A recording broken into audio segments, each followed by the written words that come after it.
i dag fredag aften på CH News.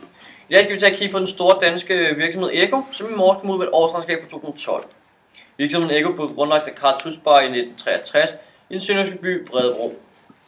Ego er et dansk ejet verdensomspændende koncern, som har specialiseret sig i skomageri i verdensklasse. Vi vil i dag byde velkommen til Egos viceadministrerende direktør Michael Hauge Sørensen. Goddag Michael. Jeres årsregnskab for 2012 ser lys ud. Hvordan kan du fortælle os om den økonomiske udvikling for Ego? Jamen først og fremmest vil jeg gerne takke rigtig mange gange, fordi jeg måtte komme i dag.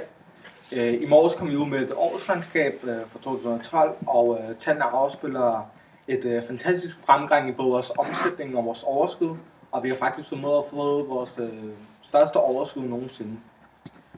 Så mange andre virksomheder blev ikke også ramt af finanskrisen i 2008, men vores omsætning formåede at være meget stabil, men vores overskud faldt med hele 57%. Men vi har dog formået at få succes med at rette økonomi op igen, og da årsregnskab for 2012 viser en omsætning på 8 milliarder kroner og et overskud på over 1 milliard kroner efter skat.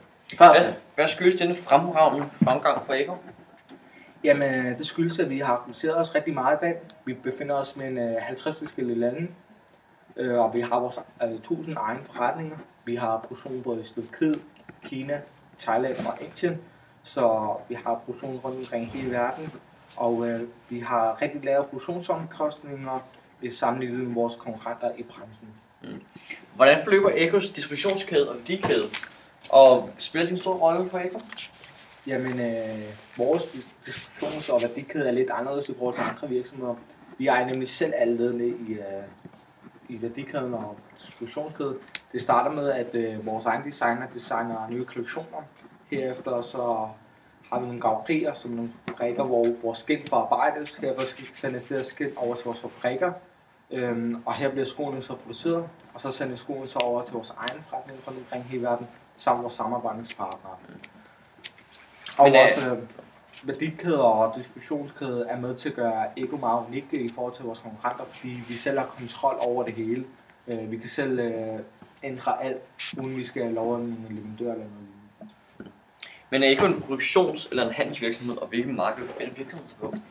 Jamen, vi befinder os både i industrielle markeder og mellemhandlermarkedet, da vi både producerer vores egne sko, og udover det har vi også vores egne forretninger, hvor vi sælger.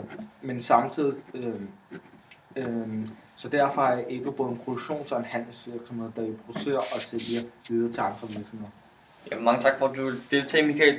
Vi er nu engang kommet til slutningen af dagen, og vi ses i morgen med et af Danmarks største virksomheder, nemlig Mærsk.